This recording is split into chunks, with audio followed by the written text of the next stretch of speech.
I'm Jessica, and this is Maren. We're with Gull Sewing and Vacuum Center, and today we want to talk about what kind of needle to use for what kind of fabric you're using.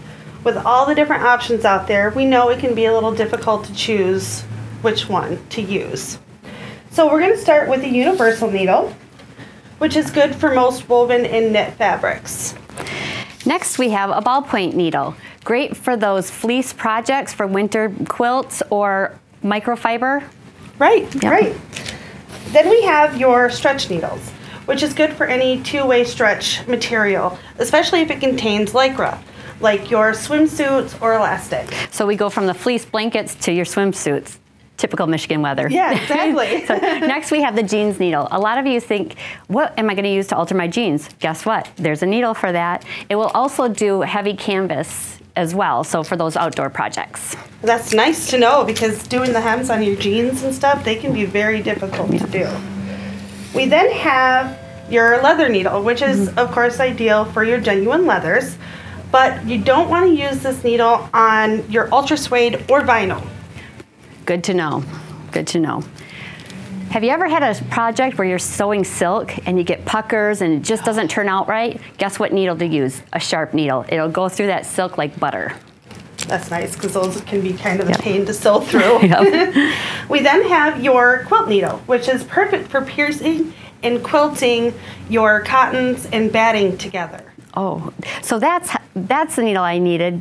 My last project I had, I was skipping stitches like crazy. Yes, this will give you a nice straight stitch in your piecing. Good, thank you. Embroidery needles. You would probably think you can only use this for embroidery machines. Right. Not true. You can actually use this for decorative stitches using any rayon, polyester, or cotton thread. Nice, nice. We're then going to go to your hen stitch or wing needle.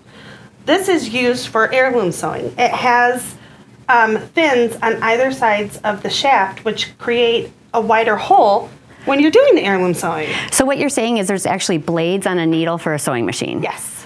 Unbelievable. Crazy. Okay, top stitch needle.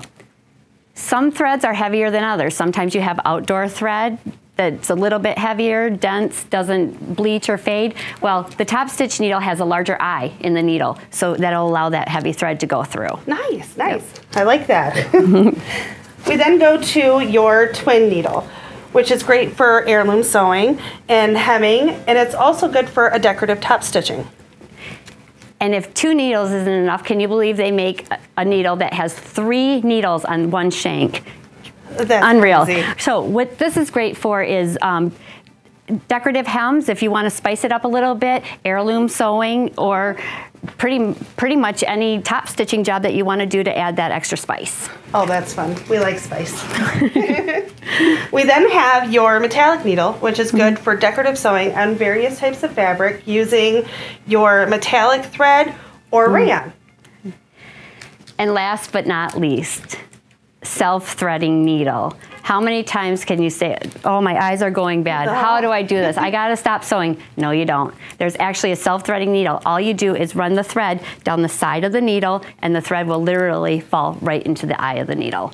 That's amazing. So, that makes it so much easier than having to try and use a magnifying glass to get it to go through there. Well, that's all we have for you today. Hopefully the next time that you sew, this will help you pick out your needles. Also, there is different sizes for your different needles.